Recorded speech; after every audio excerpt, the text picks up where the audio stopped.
Bulginaka, do you know that cybercrime is becoming a growing problem in Fiji? Cybercrime is defined as a crime in which a computer is the object of the crime, such as hacking and spamming.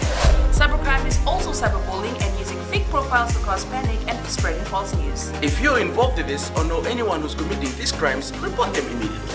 I'm Polly. And I'm Peter. We host the Traffic Jam Show on City FM. From 3 p.m. to 7 p.m. every weekday. Do the right thing.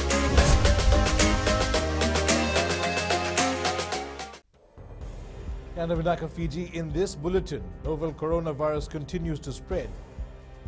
Over 200 Fijians take up sugarcane farming. And new road to benefit Kamba villages. From the studios of FBC Suva, Edwin Nunn. Private practitioners around the country are well prepared to handle cases of coronavirus if the need arises. Fiji Medical Association President Dr. Bashrat Munshi says all private practitioners have been issued an advisory on how to handle potential cases of the virus. As relevant authorities heighten prevention measures, local pharmacies have also jumped on board, placing orders for more face masks as the demand continues to increase. Dr. Munshi says private practitioners have started instituting relevant measures. I am pretty sure that all private practitioners have the ability and the capacity to be prepared and institute these basic measures. Nothing fancy. This is just having a high index of suspicion for a case, enabling them or putting or using personal protective equipment right there and then notifying the authorities. The number of staff required by municipal councils is being reviewed by special administrators. Minister for Local Government Premila Kumar says staffing must meet the work demands. She says most municipal councils want to restructure their organizations so that it's more relevant to the current day. The minister adds some functions are not suitable for the current environment they're operating in. So we want to restructure the organization truly based on their functions. What are they doing? And based on the work they do, we will look at the staff needs, how many staff are needed for that particular division, qualifications required. More than 200 Fijians have taken up sugarcane farming under the New Farmers Initiative. Permanent Secretary from the Ministry of Sugar, Yogesh Karan, says they expect more Fijians to sign up to the program, which is expected to drive commercial farming.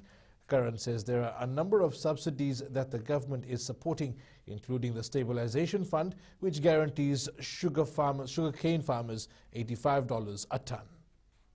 And the New Farmer Scheme is that we pay for the lease first year, then up to $10,000. This is the lease money, or 15% of the total value. Similarly, fertilizer is free for 5 years. Weedicide is free, for 5 acres, and weedicide is also free for 5 acres. Real estate agents believe there is a need for more dialogue to address the issues currently faced by the sector. Director of Bayshore Real Estate Arif Khan says this will also enable them to address the shortage of land and housing package developers. Khan also says this will be in line with the government's policy to promote affordability. He says valuation is an integral part of the real estate sector, which enables owners and agents to sell property at realistic prices. We need to have dialogues, and hopefully in one of these dialogues we can invite some of the real estate agents at a national level to really have a brainstorming on how to address this inventory. Inventory is lack of affordable housing in the market. Travelling by boat to the mainland will be a thing of the past for over 200 villages in Kamba, Mbau, Tailevu. This follows the completion of the newly built 8.5-kilometre road that now connects Kamba to the Cuva Peninsula. Turangani Koro of Romuna village, Tomasi Tokalawere, says the new road is a relief to villagers as it provides access to hundreds of them in Kaleli, Vatani and Romuna village. The new Cuva Kamba road will be opened by Prime Minister Voreng Bainimarama this Saturday. We've been waiting for this road for a very long time. Those is gone, they've lived us, our forefathers. We're so grateful. We had a new road now, changing the life of our villagers. Traveling here to the mainland, before it cost us like $80 a week. We want to hire a boat. And if you go by passengers, it does not. The program does not depend on you. It depends on the boat captain. So right now, whenever you want to come to the village, you can just come at 10, 11. If it's rain or sun or whatever, everything is possible now. The Fiji National University has changed its turnaround time for processing offer letters for students under the tertiary education loans and national topper schemes. Several students had raised concerns that delays in offer letters affected their applications to the Tertiary Scholarship and Loans Board. FNU Vice-Chancellor Professor Nigel Healy says in light of the concern raised, the university now processes offer letters in 1 day. Whereas we previously might have taken 2 or 3 days to give an offer letter, some students, when they're getting close to the deadline for accommodation, for example, they're desperate for the offer letters. So we had a meeting of our senior management group right at the beginning of January, and we looked very carefully at turnaround times, and we realised that we needed to speed it up. So we have moved to giving offer letters instantly. 50 Lambasa residents received backyard gardening packages from the Agriculture Ministry to help foster healthier lifestyles. The program is part of 5 new initiatives adopted by the ministry to improve agriculture development and the overall output of the sector. Speaking to Naseakula villagers, Assistant Minister Charles Singarara said the government wants people in the rural and urban areas to eat healthier and nutritious crops. Coming up, 19-year-old is Fijiana Sevens captain. And Bai speaks highly of new Flying Fijians coach.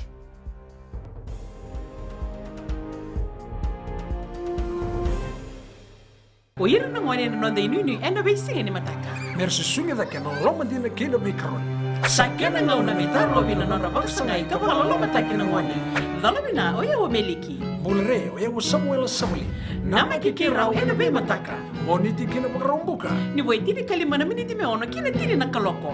Ena Radio Fiji One nandomo ibiti. Indaw kina na mataka. Dan ramai na singabo.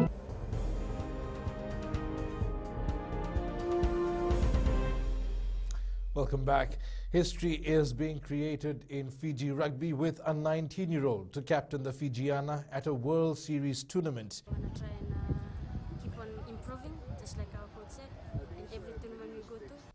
And the newly appointed captain is one of 14 players that have been contracted by the Fiji Rugby Union this season. This has been revealed by head coach Sayasi Fuli while speaking to Tia Roko on the Voice of Melanesia radio program in Sydney, Australia. New Flying Fijians coach Vern Cotter will be a great asset, according to former vice-captain of the 15s team, Seremai Mbai. Having played under Cotter's leadership for 4 years with the French-based Clermont Rugby Club, Mbai says Cotter was a hard-working and driven mentor. Tremendous progress was seen in the club's performance since Cotter coached them in 2006. He's probably, old school tough coach. He probably changed the whole environment. He changed the culture of the club. From the bottom of the competition, I think we played under him for 4 years. I think we made the final for 4 years and we won once. So yeah, he was very. He's probably a great coach and would benefit a lot from. This year's Maris Sevens tournament will focus on developing grassroots rugby. Maris Rugby Club President Lawrence Tikaram says although various overseas teams have shown interest in taking part, they are giving local teams a chance. Talei Mateirakula with the story.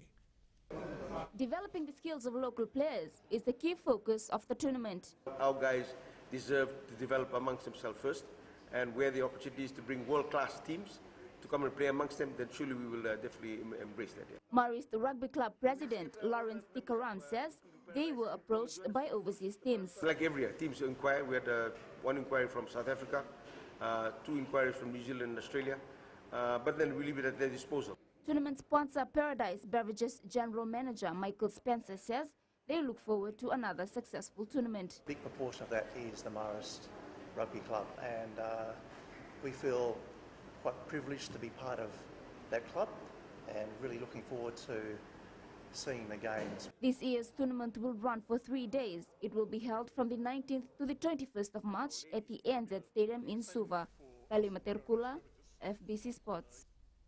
The Nasinu football team will not underestimate the Lautoka side this weekend, despite the team losing a few of its key players ahead of the Vodafone Premier League. Coach Tangi Wonalangi says they have a number of new players in the team. He says it's a fresh start to the season and they want to have a good outing.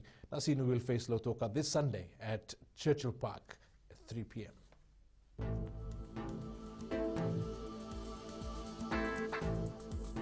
Fine weather is expected over most places this morning, turning to showers towards the afternoon.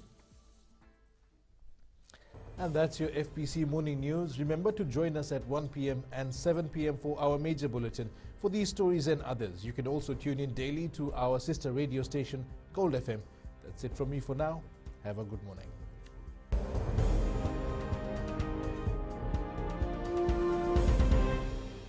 हमारे खूबसूरत देश Fiji में child abuse की घटनाएं आए दिन बढ़ रही हैं। क्यों बच्चों का मासूम बचपन अब्यूज का शिकार हो जाता है? अपने बच्चों की सुरक्षा का खास ख्याल रखें। उनसे बातचीत करें, उनके दोस्तों के बारे में जानें। आज के बच्चे देश का भविष्य है। मैं दीप्ति और मैं मोनिश, आपके हमसफर। शामिल हो जाए हमारे साथ मंडे टू फ्राइडे 5:45 AM से 10 AM तक रेडियो फिजी 2 देश की धड़कन पर।